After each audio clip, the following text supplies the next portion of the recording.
This is the Reading Shifts tag, and I was tagged by Talia at Talia Nerds Out. How has your reading developed over your lifetime? Do the kind of books that bring you the most pleasure now different from the books you loved most earlier in your life? If you've seen big changes in your reading since you've matured, what might explain your changing interest? I know as a child I read Winnie the Pooh, The Velveteen Rabbit, Charlotte's Web, Where the Red Fern Grows, mostly animal books, I would say. Then on up in high school, I read romance, historical fiction, some biographies, and then I got involved. Me and my aunt were big Anne Rule fans, and so I read true crime, and then I kind of read mysteries and thrillers. Now mostly I read my biographies, autobiographies, history, and some historical fiction. I guess the reason my reading has changed is I've gotten old, and plus being involved in YouTube, the history part, I really want to learn more. Do you find yourself choosing different kinds of books at different periods of the year? Do the seasons affect what you read for pleasure? Might you read very different kinds of books while on vacation?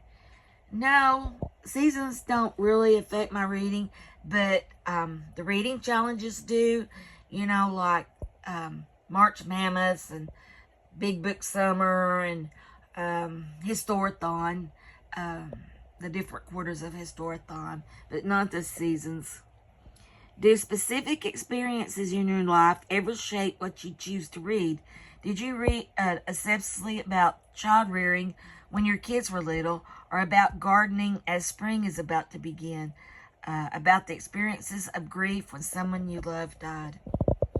I read Dr. Spock when I was pregnant with my daughter. And I went through gardening, where I did a lot of gardening and garden books.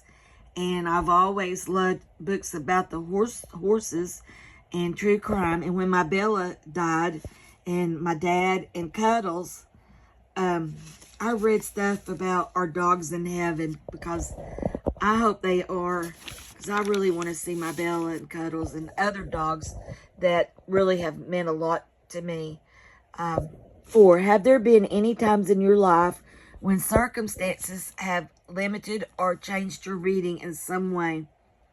Perhaps caretaking responsibilities are a big move that it made hard to find as much time to read as you would have liked, or personal illness that made it harder to concentrate, or maybe just long-term travel that might have limited your book choices.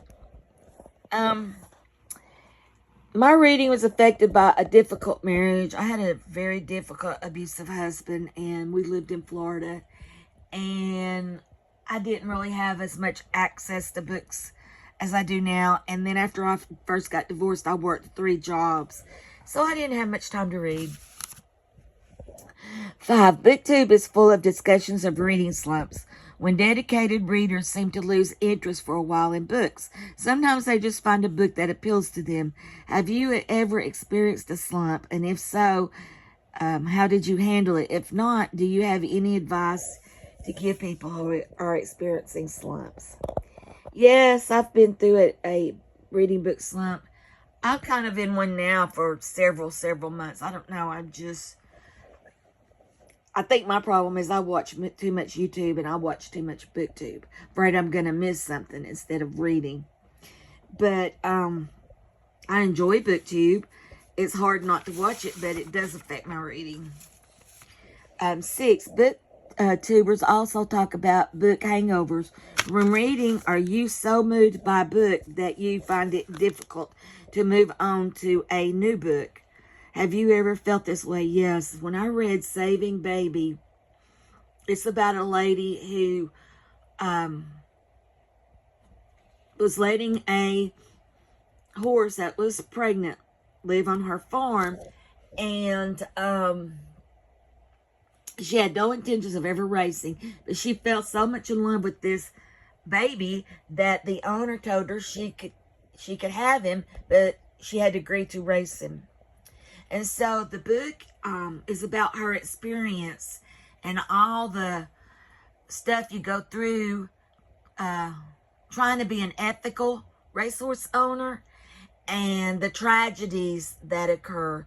And she tried to be a responsible, caring owner of a racehorse, but tragedy struck, and it affected her immensely. She is now the #1 horse rescuer in the United States, and she has 2 rescues, and she has saved many, many, many horses. And this was so emotional. I cried and cried and cried and cried and cried. And it was just a devastatingly emotional